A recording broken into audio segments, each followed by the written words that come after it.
GPS is back, baby.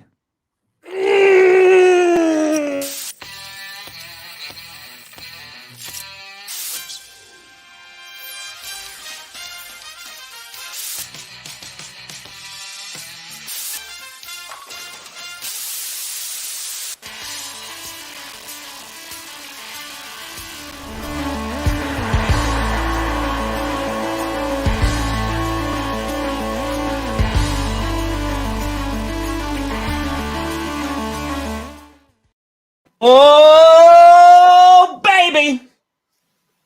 We here. We back. Ooh. Back. It's 2 days off. It's been a week. It was so weird. I saw Brandon yesterday before clickbait, and I was like, I feel like I haven't seen you in so long. Yeah.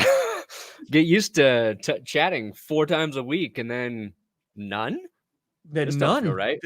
The none. And that's it. And so I texted him late last night. I was like, hey, you up? It's like, yeah, it's pretty early here because I'm 2 hours behind. And I was like, cool. GPS tomorrow. And then you sent me something else. I don't know if that picture was meant for me, but like I appreciated it. Which, by the way, lighting was great.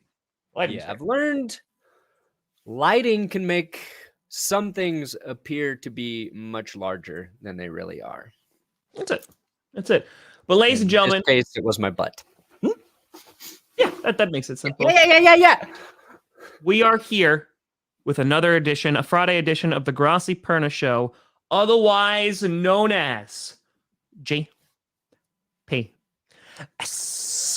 Tom Grossi, Brandon Perna, the biggest Packers fan and the biggest Chiefs fan, here together to make that beautiful music. That's what I saw on the internet, Brandon Perna. These are dead to me. Friggin' dead to me. That's what I saw on the internet. You said, go Chiefs.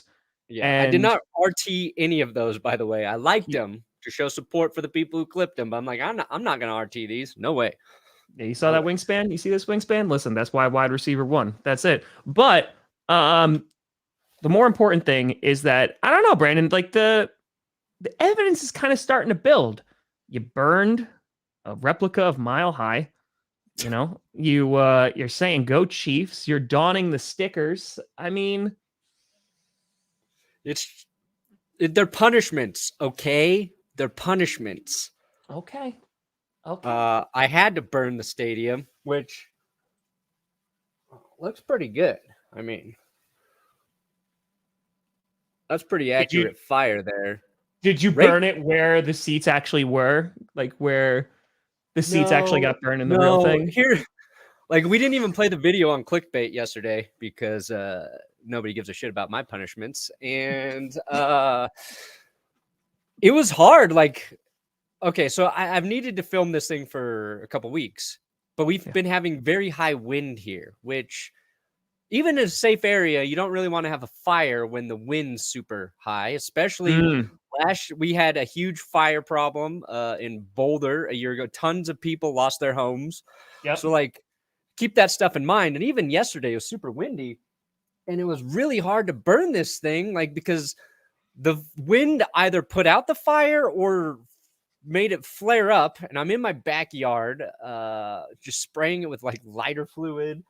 And this thing is not like, it's not made out of wood. It's not like something that catches fire. So I just kept putting like pine needles in it to make the fire go. So it seemed like a simple thing, but it was a little more complicated. And then I came inside and I just smelled like disgusting smoke. So I had to like shower right away. But I think maybe now that maybe it's not windy, I'll try to burn it all the way down. I don't know what people want, so I don't know. Can I get a hey? Oh, hey, look at that, $6.90. Nice. We do there's a lot to talk about today, which is nice. Maybe that happens when you take the whole week off. It's like, oh yeah. Yeah, it was like, and things have happened recently. Like I wanted to do a whole episode on this, and it's one of the reasons why I wanted to do this episode today, because like I want to talk about the wide receiver market, which has absolutely exploded. And I put out a tweet yesterday because I remember a couple years ago that we were paying Jordy Nelson, Randall Cobb, and Devontae Adams about $10 million a year. And so roughly around $30 million. And now you're going to have Brandin Cooks make nearly $20 million a year. And it's just crazy to see how just in like a short time span, in less like around like 5 years, it is just exploded. And now people are making jokes, but they're like, hey, like when Jamar Chase or Justin Jefferson, like when their contracts are up, or hell, AJ Brown, which is even sooner, you're going to start to see these guys get like incredibly mega deals. So I definitely want to talk about that. Hey. It was late, but it's all good. We got Deebo Samuel pulling a Kyler Murray and unfollowing and taking all the pictures down of the 49ers. He's in a contract year. And I think that that's a very interesting one because last year he was incredible, but he was also utilized really well. But now he's going to be commanding top money because he can be used as a running back. He can be used as a receiver. He's so dynamic. So the 49ers are going to have to make a decision on that. Is he going to sit out this year? We'll talk about that. We got lawsuits coming in that maybe there's a smoking gun in which maybe there's going to be some trouble that's going to be heading down the pipe for some of the NFL teams or maybe the NFL itself. So we got lots to talk about. Yeah, tons. Thanks, Daniel. Welcome. The wide receiver market is interesting. And part of the reason it's able to sort of take that leap is because last year, the salary cap took a big hit. It went down because of the COVID year, right? And, not 2020. Well, yeah, the cap for 2021 was affected by the 2020 season. And now that things are back to normal, we saw the big jump back up to like 208, 209 million for this salary cap for this coming season. So all of a sudden, teams who can afford it have all of this extra cap room. And that's why we saw so many guys take 1-year deals kind of at a rate that we hadn't seen for a while. So that's part of it. And then all it takes is one team to give a player at a certain position a massive contract, and then it resets the market. And that was your guy, Davante Adams, getting all that money with the Raiders, and then boom, Tyreek Hill gets it. Stefon Diggs wants his deal redone. He gets close, Yeah. And Deebo Samuel's interesting because I think he's incredibly talented. I think he's earning a huge payday. But his first 2 years in the league, his production was way different. And part of that's not on him. There was injury, Jimmy Garoppolo, but 57 catches, 33 catches. Last season, 77 receptions for 1,400 yards. That was just receiving. And then he had all of the running back production he put out there. So it's like a guy with Deebo. If you're an NFL organization, and I always side with players getting paid because they deserve it. It's like you want to see one more year of that production from Deebo before you shell out that money. Deebo and his agent are like, no, we want $100 million today, please. Well, it's funny because you mentioned the Davante Adams thing, but I don't think it's the Davante Adams thing because I think you've seen this before. I honestly think that you started to see these huge hikes with DeAndre Hopkins because he had a remaining deal left. And the Cardinals were like, well, we're going to pay you on top of that deal to get you an extension and make you the highest paid wide receiver. So much so that Davante Adams turned around and said, I want that. Like, I want to be the highest paid wide receiver. And if you want that title, the guy you had to look at was Hopkins.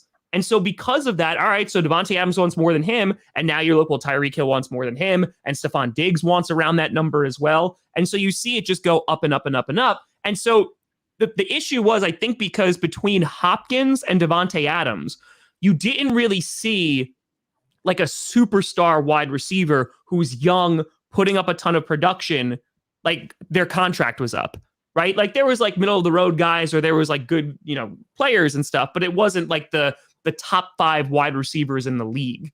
But now, I mean, because even you saw Amari Cooper get a lot of money, just for example. But here, when you start talking about the top 5 guys in the league, and on that list is Hopkins, Adams, Diggs, like they're all on there. When their contracts are up, even those middle of the road guys, like even like 5 through 10, they'll start moving up because they Yeah. say, okay, well, base value now is like $30 million a year. Like the fact that Brandin Cooks, who is a good player, don't get me wrong, but the fact that he's making $20 million a year, like that's a lot of money. Like that's crazy money. Yeah. He's earned it. Cooks is a weird situation because he's produced everywhere he's went, but he's just been passed around like a joint. And it's like, why do all these teams like trade for him, get production out of him, and then trade him again? All right. Yeah. Best names in the draft. Glad somebody liked it. What was I saying? Cooks. It's a lot of money, but like the Texans were in a position where I think teams were inquiring about Cooks and they could have gotten more draft capital out of Brandin Cooks. Yes. But they have a ton now because of the Deshaun Watson trade. Yep. So they could afford to pay him.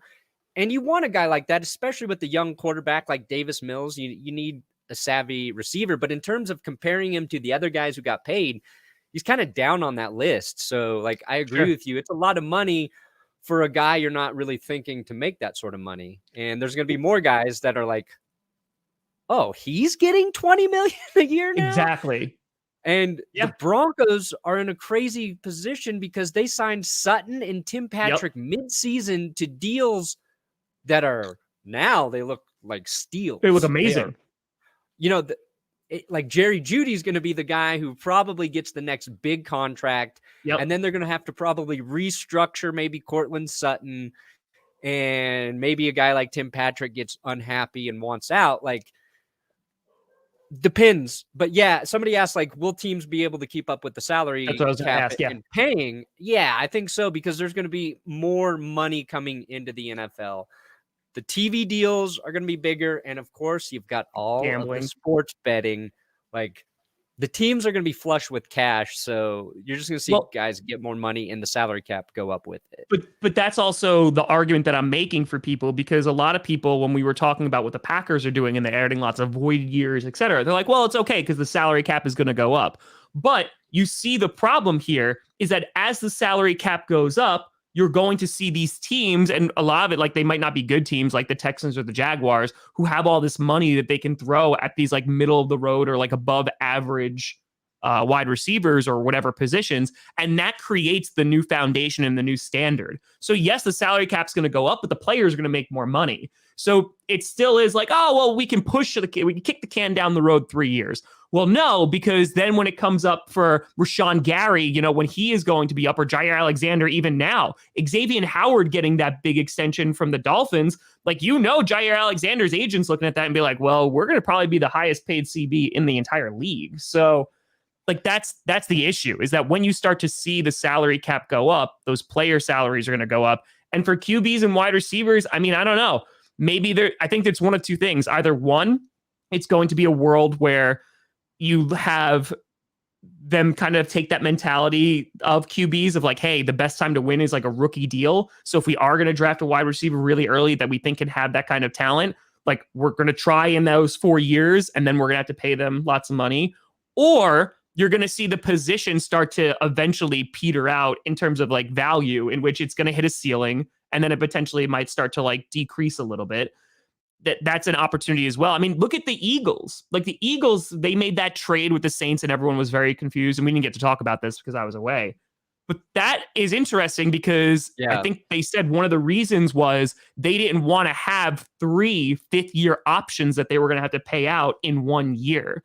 So if they hit a home run on every single one of their draft picks, if they have 3 picks, well, then they're going to have to renew all those fifth-year options, which are all guaranteed money, and it's just going to go up as time goes on. Yeah, it's what's interesting. Like, every position's going to go up in terms of what it costs. There are 4 premium positions, I feel like. You've got quarterback, tackle, receiver, 5, edge, and corner, right? Like, those are the guys that teams look at as premier positions. And once players emerge as being elite at those positions, they're going to get paid. Yeah. Them getting paid at all of those positions helps everyone except for like running backs. For some reason, it's just like, We want to pay you less and less every year because we hate your position. The other thing that's kind of interesting is like wide receivers look really, really good because the NFL favors the passing game so much. Correct. And it's like, I'm thinking about like all of the receivers who could be paid really well. And it's like, it feels like every team has like two really good wide receivers. Yeah. And that's because quarterbacks are better, passing's easier. So all of their numbers go up. There's an extra game every year. So their numbers are going to look even more insane. But like, if you look at all the top receivers last year, you got Cooper Kupp, Devontae Adams, Tyreek Hill, Justin Jefferson, Deontay Johnson, kind of under the radar for the Steelers there. Keenan Allen, Jalen Waddle, Renfro, Diggs, Godwin, Moore, Travis Kelce, Marquise Brown, like all, even Amon-Ra St. Brown for the Lions. Dude. Like, yeah. he could get paid. So, yeah, keeping up with it's going to be insane, but it's just, it feels like a lot now, but I kind of think that's every couple years. And I was trying to figure out, I think, was Brett Favre the first quarterback to get $100 million deal in the NFL? Yeah, you got like the lifetime deal. He got 10 years, $100 million. And because I'm working on it for today's script.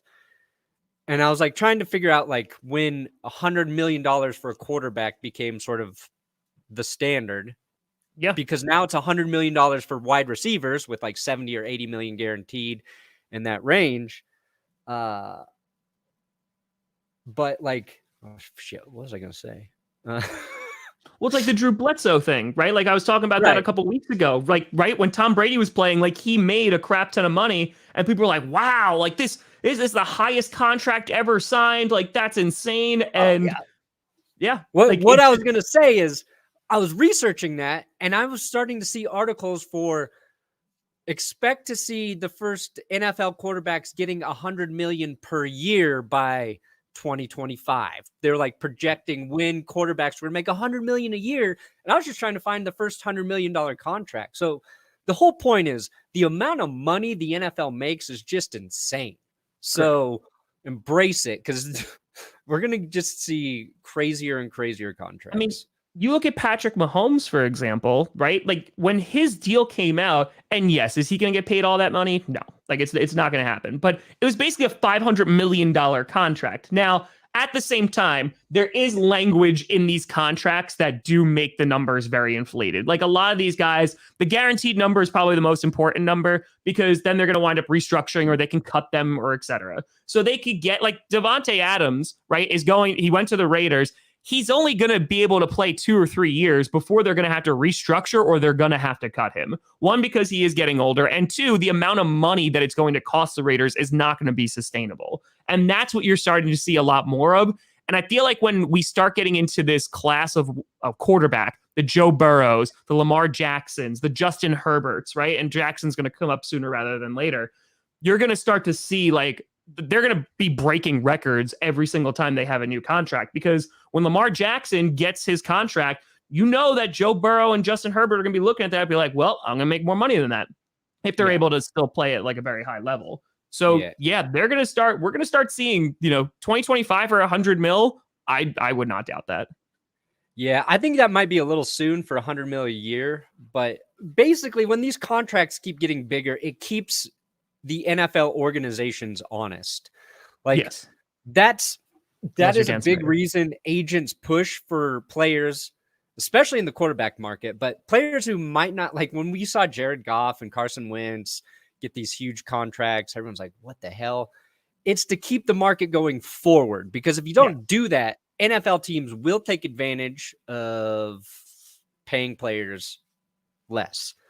I was just looking at Mahomes' contract, and it's actually pretty fair in terms of what he's going to make every year and where the quarterback market's going.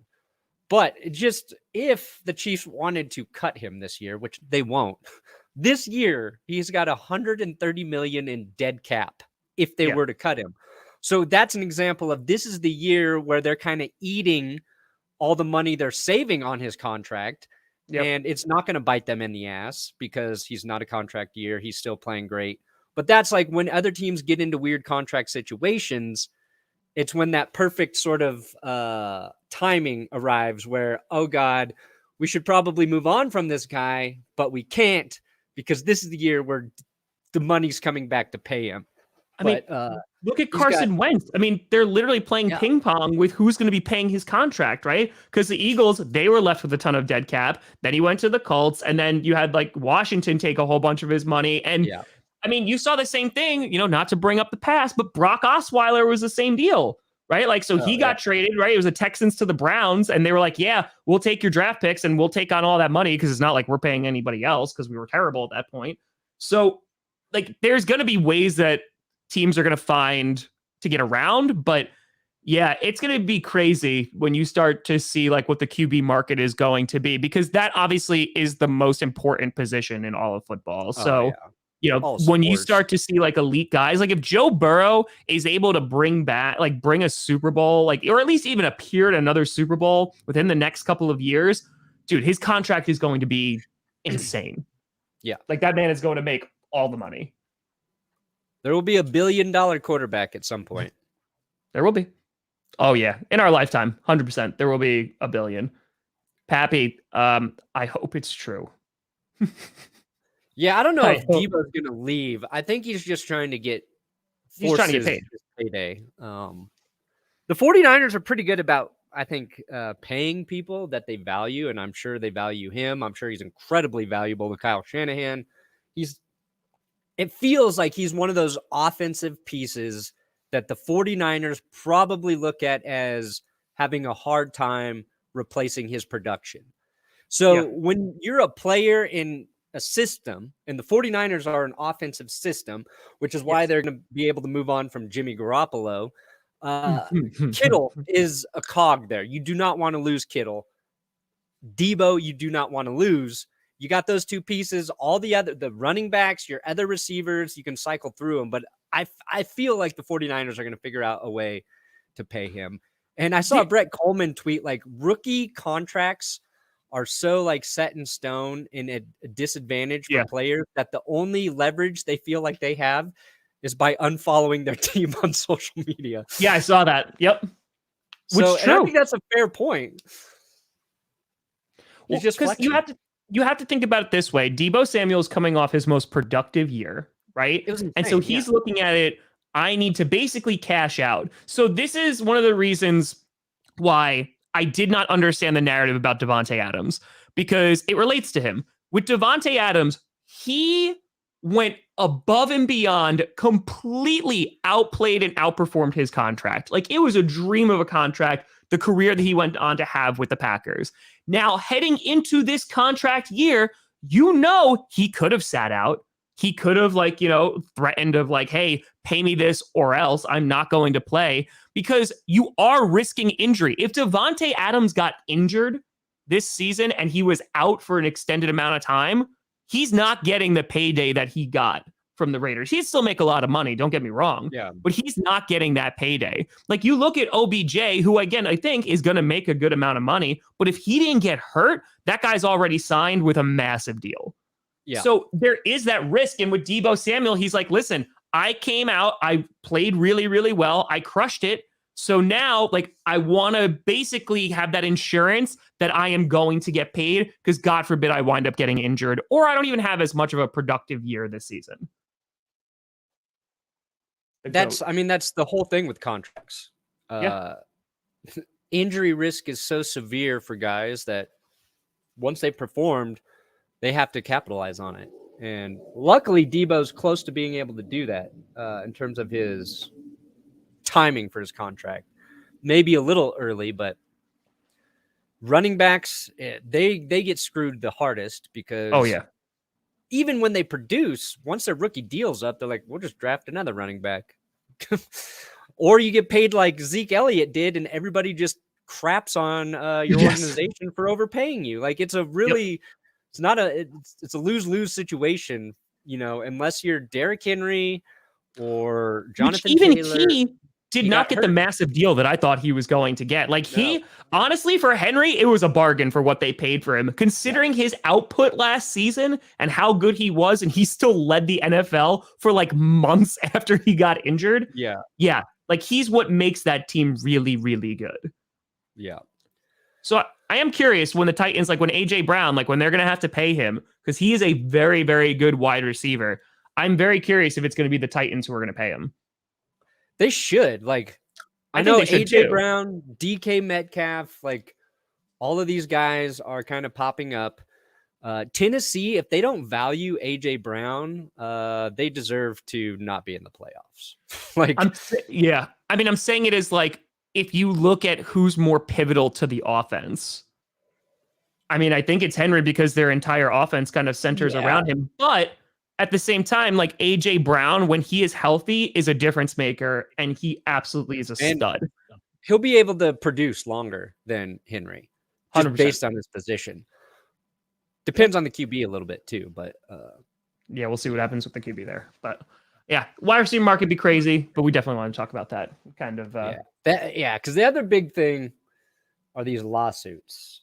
Before we get into the lawsuits, though, I just wanted to shout out my man, B-ball player Nikola Jokic, becoming the first NBA player ever in one season to get 2,000 points, 1,000 rebounds, and 500 assists. MVP Jokic, you are king. You are king here in Denver. You're going to be a back-to-back MVP. Sorry, Giannis. Sorry. Did you do something that was the first time any guy ever did in NBA history? You're third right now because Joel Embiid is 2 in the race. Jokic going to win back-to-back MVPs. And it's great because I can't even watch the Nuggets. God, I love cable companies and sports companies fighting. Giannis for the win. Giannis is great, but he is great. He and Jokic should be on the same team. There we go. Ooh. Also, he should just go to the Bucks. Okay. Yeah. We should try doing some streams during NBA playoffs. See what happens. I will 100% do that. Dude, I did one of those. It is the most chaotic thing. Just trying to update the score because it changed so quickly. Like I got it down. And the problem was like I was watching it and I was just getting into the NBA and I was like, all right, that guy passes to that guy and okay, that's another 2 points. And now we're going back to it is so quick. So, I don't think we can do play-by-play. We just got to more just be talking about the game a little bit. Shout out to Sports Fury because I've watched them do NBA. They're like, oh, they got this on lock. They do. They got it on lock. Oh, I did. Yeah, I know. Pickens is like now the darling of Packers Twitter. Don't worry. Ooh. Yeah, it's going to be talked about. It's going to be talked about. Yeah, we're going to be doing some wide receiver videos soon, breaking down the best picks. But yes, real quick also, Honey Badger, we mentioned it, I think, on Clickbait yesterday. Nobody wants Honey Badge. Had a virtual meeting with the Philadelphia Eagles. You know, that's met with the Saints. Says he's heartbroken about how it ended with the Chiefs. It's just the position he plays, and unfortunately, it's not wide receiver. So teams like, we don't need to overpay for passes. A good safety, but an aging safety. I still think he can play very well. Oh, absolutely. But it's like,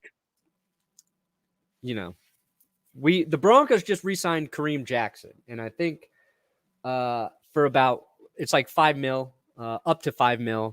I think like Matthew wants more than double that to play, and it's like I would personally rather have Kareem Jackson at half the price than overpaying for Tyrann Mathieu. But Kareem Jackson's like an underrated, really talented safety, and you don't really know that unless you watch him play every week. So. Corners are always going to make the big dollars. Like they're always going to make like the incredible money. Just the safety position in the NFL is just a very undervalued position. I mean, Adrian Amos right now is so incredibly underrated, and the contract that he is on, like I want the Packers to extend him so bad because he's been playing incredibly well.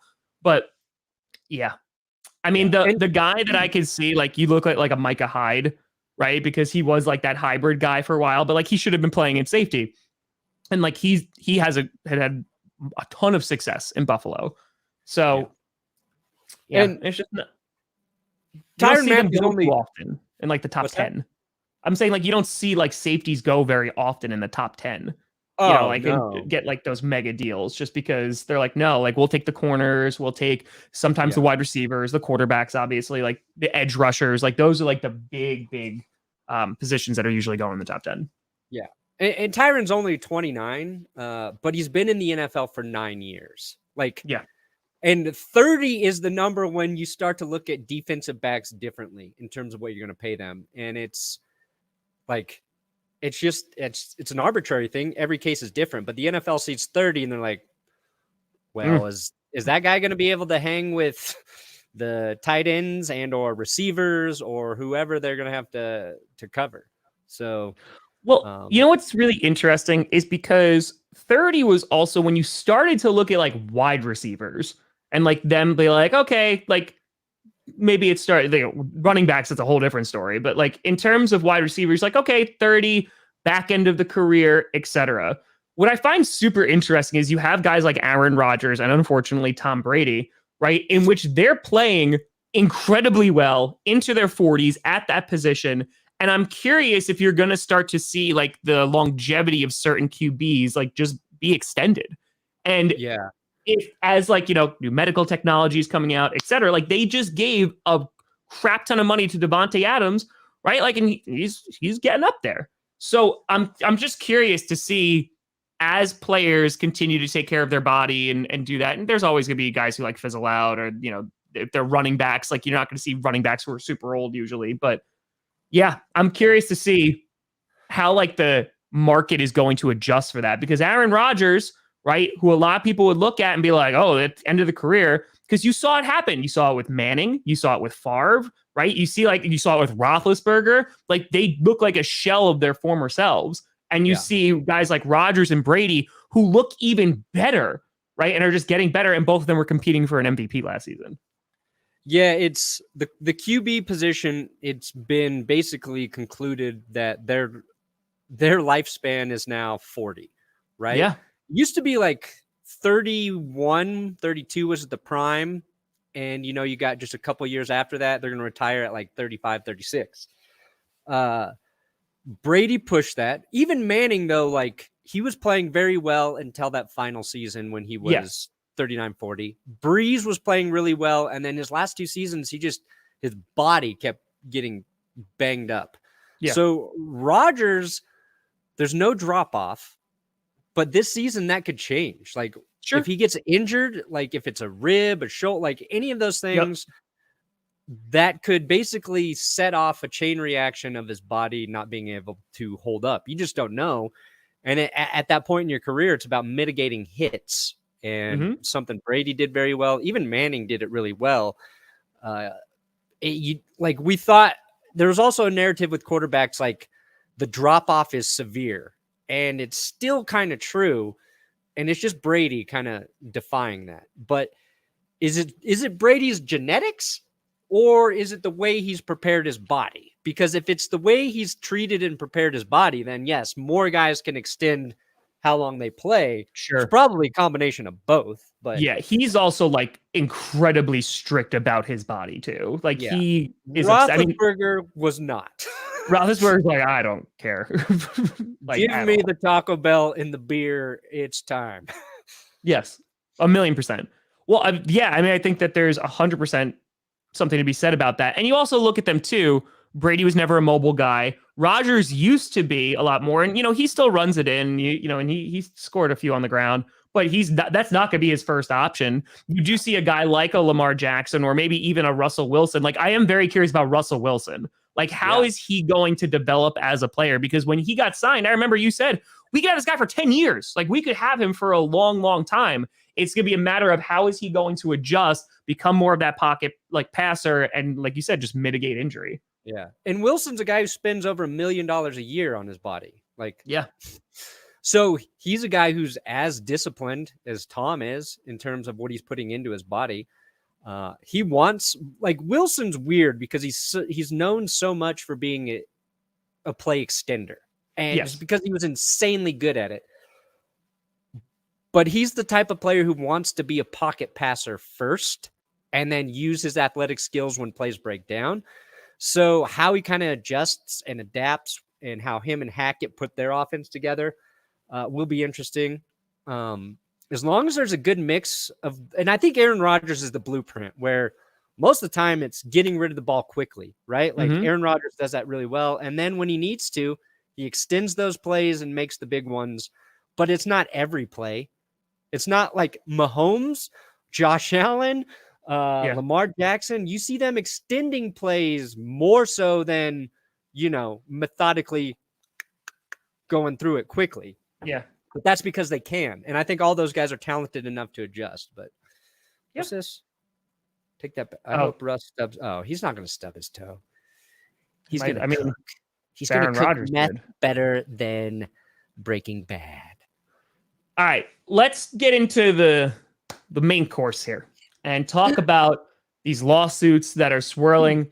Obviously, a while ago, we heard about Brian Flores, the accusations that he made against the NFL, talking about Dolphins owner basically saying, hey, we're going to give you $100K to start losing some games and start tanking and meeting with quarterbacks that they're not supposed to. On top of that, Brian Flores getting a text from Bill Belichick saying, hey, congrats on the Giants job, but it was Brian Dable. And Flores turned around and was like, hey, like this is a sham of this is a sham of an interview.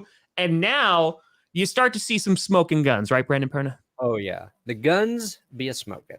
And so the first thing that happened, 2 more coaches joined Brian Flores's lawsuit against the NFL. I have their names, I swear.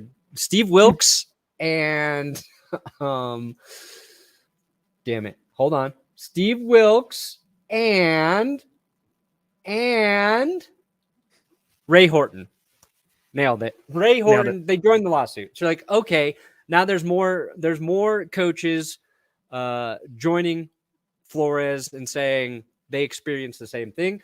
Wilkes, of course, was the Cardinals head coach for 1 season, got fired, completely changed it up. He probably has a decent case there. But then the real crazy thing that happened was Mike Mularkey talking about how he was told he was going to be the Titans' next head coach. And he had to go through the interview process, even though he knew it was a sham. And that the GM interviewing him knew it was a sham. And this was something he said on a Steelers podcast. Steelers podcast with it was like a small podcast, which they have 11 YouTube subscribers. 11. And it wasn't even said recently, right? It was like a year or 2 ago, maybe. It was just like a conversation. Somehow this got dug up and found. And now it's like, oh, here's a coach saying it was a sham. Yes. And he was guaranteed the job, and they still went through. He was hired from within, though, right? Like he was on the Titans staff at the time. I think so, yeah. See, and I think that's an issue with the Rooney Rule that needs to be addressed. It's a joke. It is. And if an organization wants to hire from within, there should be a way where they don't have to interview outside coaches. But they have to obey the Rooney Rule. And I think hiring from within should be encouraged. Like that's a great way to, build your team and keep consistency within the organization. So that that's why everybody thinks, the Rooney Rule doesn't work. Even though it kind of had to be implemented to get teams to consider more minority candidates. It's just like, what do you do when you've got the guy that you want to promote? Like that should be encouraged as well. So it's just... I think that, again, and it comes down to the owner, and Pete Carroll apparently at the owners meeting, stood up for 10 minutes and basically just lambasted everyone and said, listen, none of this is going to change unless the owners change. That's what it comes down to, because if it's the owners who are making the decisions and they're not giving those hiring decisions to GMs or anything like that, it's not going to work ever. So the Rooney Rule, I know they added a facet, right, that they have to also interview female candidates as well. But there's let's add to the Rooney Rule. But as we brought up a few months ago when this was going on, when the Rooney Rule was implemented, I think they had 3 minority hires, like as a head coach, I think. And then it was the same exact amount, like just a couple of months ago. So like, it obviously is not really doing a whole lot. And so now, like you had Flores, like with these texts and saying this, and now this, I was just trying to find it real quick. I thought I retweeted it because it is like, it's about like a minute and a half long. And this guy, Malarkey, is literally just talking on the podcast and saying that like, oh yeah, like he was hired and he didn't feel good about it, but like he knew that the interview process that going on for other guys like was a complete sham, but they had to do it because of the Rooney Rule. And it's as bad. Like it's real Yeah. bad. Because they were asking him like kind of what his biggest regret was, type of thing. So, you know, he was just speaking honestly, like that was something I did not feel good about. And so that's going to really help Brian Flores' case in this lawsuit. The one thing they still need to be able to do is prove that the Dolphins tried to pay him to lose games. I mean, I don't think that's necessarily key to him winning the lawsuit, but in terms of the Dolphins being screwed at the ownership position, if they prove that the Dolphins tried to pay him to lose games, then we could see the Dolphins oust their owner, the Commanders oust their owner, because now Dan Snyder's he's having his money investigated because he was cooking the books allegedly. And then the Broncos are in, you know, position of ownership change. So that could be 3 ownership changes in a 1 or 2 year period, which doesn't happen. No, never. Except like I can just think of like 2 expansion teams coming in as when you get like new NFL owners, but that would really shake up the NFL. Like it's one of those things that like, who gives a shit? Who cares if the owners change? It's not why any of us watch the games. But those are big changes that have huge effects on the entire NFL based on which new owners come in, how they run the team, because that affects everything. It's a domino, and those are big dominoes to fall. They added that requirement that there needed to be, right? Like it was an offensive assistant, I think, like that needed to be hired. Like because they added that. It's not like it's a little like subset of the Rooney Rule. I think that was like recently added. I found the clip, by the way. It's like a minute long. Let's see, just make sure this works. Might have done differently or changed. That's a good question. I'll tell you guys this. I've always prided myself in doing the right thing in this business, and I can't say that's true about everybody in this business. It's a very cutthroat business, and a lot of guys will tell you that. But I allowed myself at one point when I was in Tennessee to get caught up in something I regret, and I still regret it. But the ownership there, Amy Adams Strunk and her family came in and told me I was going to be the head coach in 2016 before they went through the Rooney Rule. And so I sat there knowing I was the head coach in 16 as they went through this fake hiring process, knowing a lot of the coaches that they were interviewing, knowing how much they prepared to go through those interviews, knowing that everything they could do, and they had no chance of getting that job. And actually the GM, John Robinson, he was in on the interview with me. He had no idea why he's interviewing me, that I have the job already. And I feel, I regret that's because I pride myself in my kids first, that they do the right thing. And I always said that to the players. And here I am, the head guy, not doing it. And I've regretted that since then. It was a wrong thing to do. I'm sorry I did that. But it was not the way to go about it. Should have interviewed like everybody else and got hired because of the interview, not early on. So that's probably my biggest regret. So that's damn. You called it a fake interview. A fake interview. Yeah. Like that's, man. And again, 11 subscribers. I think they have like 330. And I think Coleman tweeted this out, and I absolutely loved it. He's like, the fact that like you are going to get in that much trouble because, and like, how did it not blow up? It's because they were super small. Like they were super small. Like that creator is a small podcast. And I love that, like that could be like the tipping point in like significant issues for the NFL, because he went on that podcast with 11 subscribers and the Steelers realm. It would be like if that's awesome for them. It'd be like if your interview with Mark Murphy, your very first one, destroyed the Packers. Yeah. And he like was accidentally he said something, you posted not thinking of it, and then 4 years later it turned out to be the key to a huge scandal. And absolutely. He's like, Then I take all of some the money good off the players top. from the Packers were given to the Broncos, so it was very helpful to me. He's just like, we wanted John Elway to go out on top, so we threw Super Bowl 32. He's like, I don't know why I'm saying this, but I think anybody who is under the height of 5'9" should be murdered. You're Why like, would you put that in the podcast, Tom? Why would he say that? I don't know, but it's probably going to backfire sometime. I just asked about his upbringing, so that was it. But yeah, that's like when I heard that audio, I was like, oh, that's real bad. And the fact that it was dug up. And so now it's like, oof.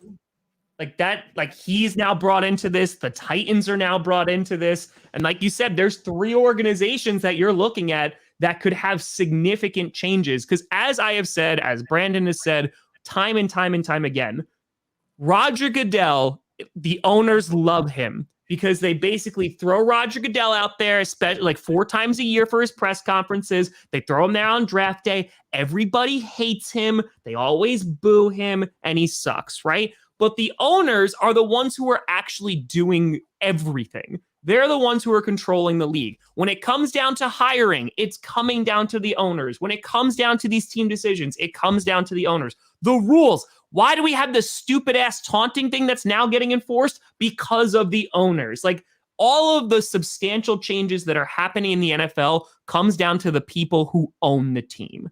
And this is just like, there is so much crap that goes on that is completely under the surface. You look at like the John Gruden emails, for example, right? And those are sent to Washington, whatever came of that. And listen, John Gruden shouldn't be sending that stuff. That was definitely bad. But, Gruden has a lawsuit against the NFL where he's like, hey, like I was essentially just outed here. He's like, hey, I should be able to say whatever I want about people. He's like suing the NFL for the opposite thing. Yeah. I want to like, be racially insensitive, misogynistic, and homophobic, and that's my right as a coach. And everybody else is like, whoa, Gruden, we're trying to get better moving forward. Yeah. He's like, we painted the end zones. It's fine. But but that, like, again, I just think that's incredible because that kind of stuff doesn't happen 10 years ago.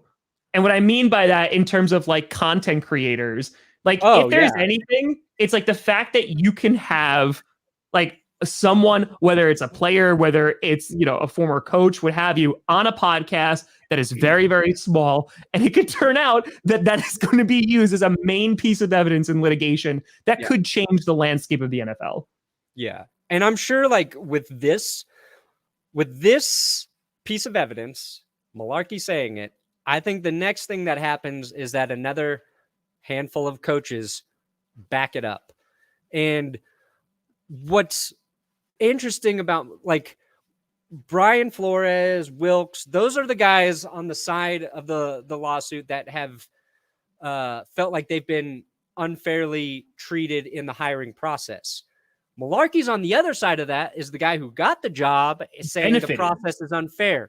So if another coach or two like Malarkey come out saying they got jobs and they knew they were going to get jobs and the process was fake, NFL's in trouble in terms of this lawsuit. It's not going to ruin the NFL. No. But there's going to be consequences for it. And Correct. I think the point of this too is to force a change in the NFL that is more productive to the common goal, because I think the NFL wants to have a more diverse coaching staff in place across the board.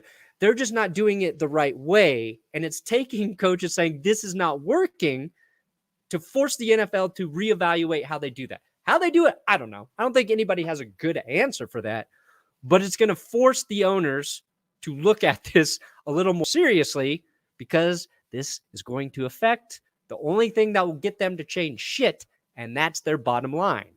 It's why Dan Snyder's in trouble.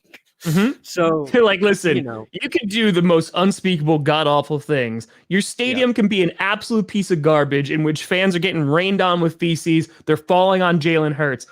But if you started taking some money from us, that's where we draw the line there, Mr. Snyder. But I looked at an article of like all of the things Dan Snyder's done wrong, and some of them are just like owner stuff, like hiring, firing people.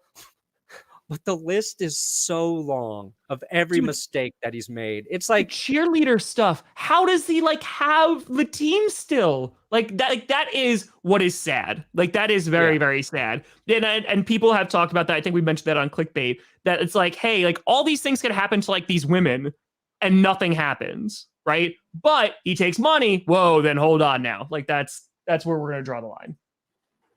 So that they're not forced to hire anybody they don't want to hire. They're being forced to interview minority candidates for the jobs. So nobody's asking teams to hire people they don't want to hire. The problem is guys are going through interview processes who never have a chance to get the job. It's a waste of their time. It's a waste. It's a slap in the face to the work that they've put in as coaches to get where they are. That's the issue. It's not, they're not saying you have to hire this person. It's about, but that's the thing too, is like there's owners who have like predispositions of these are the people that I want. I mean, how many coaches who have completely flamed out, they are god awful. How many chances have they gotten in the NFL? Because it is a very name driven league in which it's like, well, you know, we're going to give this guy a chance because I know him, you know, he's been around so long. Why not? I'm not going to give it to somebody else because, you know, I'm an owner and whatever predispositions I have, that's what's going into the hiring process. Yep. Adam Gase, Josh McDaniels. You think Josh McDaniels, dude, he screwed the Colts. Like he was bad in Denver, but he literally was like, no, thanks, Colts. Like I'm good. Yeah. And now he's getting another gig like with the Raiders. Yeah. It's crazy. So I think it something 100%, like things need to change, but to say, oh, well, you have to interview, like we were just talking about how teams are going to get around the salary cap. Like they're going to get around like paying players, right? That if there isn't that progress from the agents of like being the highest paid wide receiver, quarterback, et cetera, teams are going to find a way to jip out their players. And it's the same exact thing here. Oh, we have to interview a minority candidate? Cool. Yeah, we will. It's going to be a total sham, but we will. You know, or to check the box, you hire someone in a terrible position for a terrible team and you know you're just going to fire them after a year. Like you saw like at the Cardinals. I mean, you look at David Culley, like I'm just like there's things like why is that happening? So, and it comes down at the end of the day to the owners. Can there be more diversity in the applicant pool and getting opportunities? 1,000,000% yes. 1,000,000% yes. And they should still do that. But as Pete Carroll said for 10 minutes at that owners meeting, it's going to come down to the owners because they're the ones who actually control any changes that are going to be made within the league. Yeah. Which is funny because Pete Carroll works for a team where he is essentially the owner. Yes. Like you've got Jody Allen there, but him and the GM, they work together. The owner does whatever they say. So including it's funny, Pete Carroll, because he just got rid of a franchise quarterback for no reason. He's like, maybe if we are so god awful, we only win 3 games. I made a rousing speech, so maybe they'll still keep me. Yeah. He's not wrong though. Yeah. No, he's not wrong. Like, that's the thing. He is not wrong at all. So, again, it's going to come down to changes at the ownership level. I do think that if certain things come to, like, if the Dan Snyder, if he's skimming money, like, and he's keeping 2 books, he's gone. Because then the other owners will be like, oh, screw this guy. Like, he's literally taking money from us. And then when you start to look at, like, the Dolphins, and if that actually is true, that they're offering $100,000 to lose games, oh, yeah. Like, you want to talk about protecting the integrity of the game and compare that situation to Calvin Ridley, who's removed for the team, betting $1,500. What's really the integrity of the game here? Because we all make the jokes, right? Urinating Tree does it, the Tank Bowl. We say like, oh, they're going to like suck for luck. They're going to do all these things. But then you'll talk to players and coaches will be like, no, that's not true. We're not going to do that. But I guarantee you there is a level of, yeah, like let's suck so we could get, you know, Archie Manning. Like let's suck so we can go and get this guy in the draft. 100%. Oh man. But I think we did it. I think we did it, Brandon Perna. We crushed it. We really just did a good job. I think we did. See, this is what happens when we took 2 days off and we just came back firing on all cylinders. Hot. It was just bam, bam, bam, bam, bam. Fire. Yeah. Where's the yeah, we covered it all. I wanted to say I watched the Tony Hawk Till the Wheels Fall Off documentary. Mm-hmm. If you skateboarded in your life, you will love that documentary.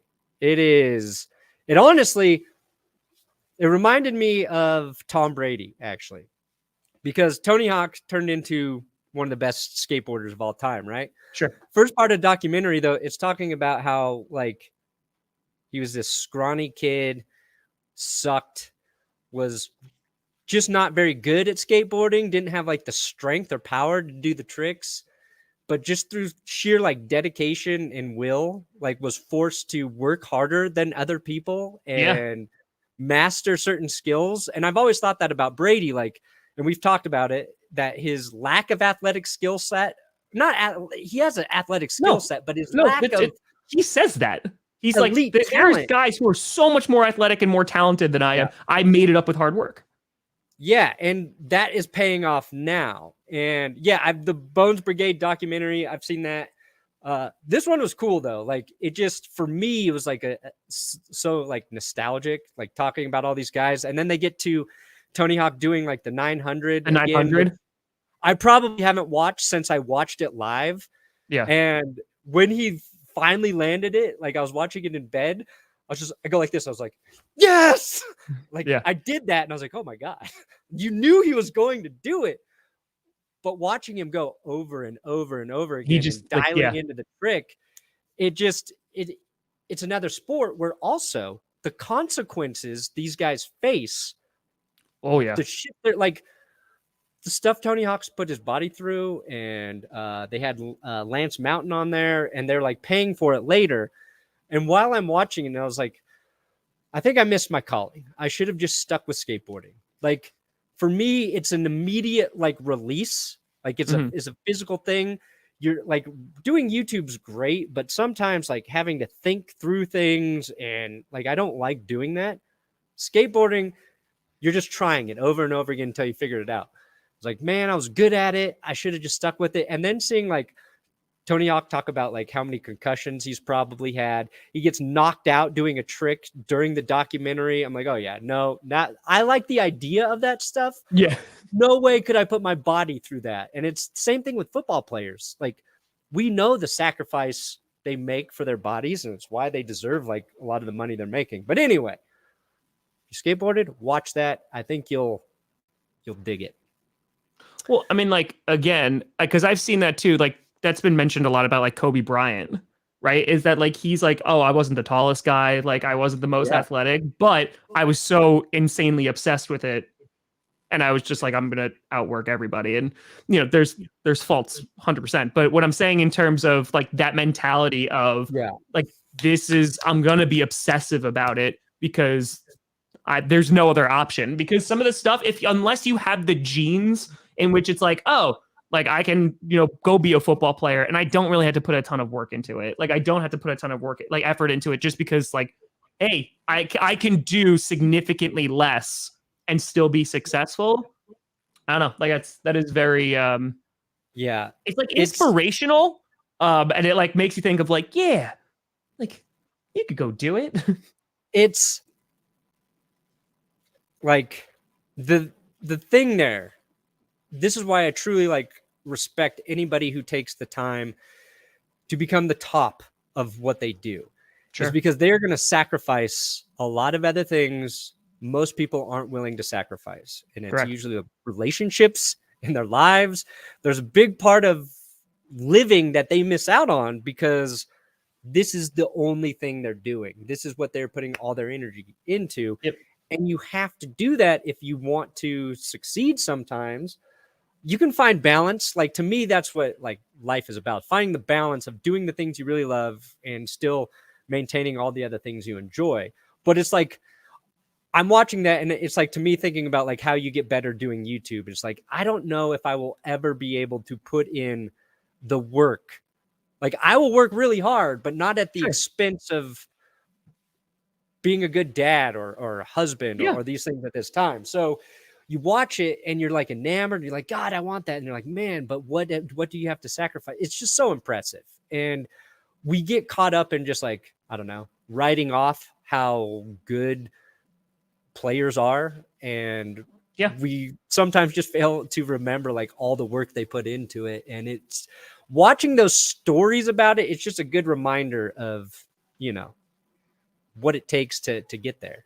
And it's like, I'll shit on Tom Brady every chance I get, but I'm honestly like impressed by him continuing to come back over and over again and being able to do it, even though I still think he's a little bit overrated, but he's still very good. Idiot. I hate him, but he's okay. Hope he retires, but whatever, Tom. Listen, I that is one of the reasons why I love the movie Whiplash. Oh my God, I love that movie. It is like one of my favorite movies. And it's every time I watch it, I'm like, I'm gonna work so much harder tomorrow. Like, because that's the thing. Like, it sends that message of like, oh yeah, you want to be the best? Cool. This is what it's gonna take. You might die. Like, you literally might die by the year like 35, but you might be the greatest. Like, that's what he said. Like, you know, like there's that conversation at dinner, right? He's like, I'd rather be like broke, dead, and like OD on heroin by the time I'm like 30, but then still have my name talked about.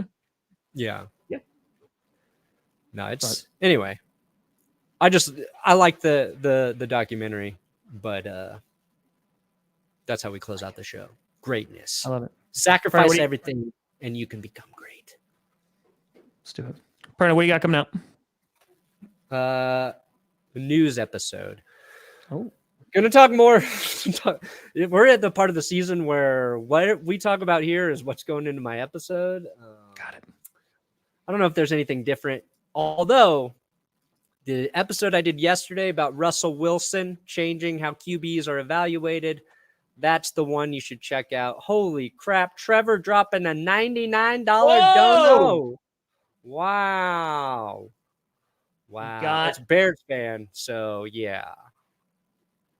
That's why he likes me more than you, Tom. That makes sense. Thank you, know Trevor. You got it. I got him. I got you. Yes. Johnny John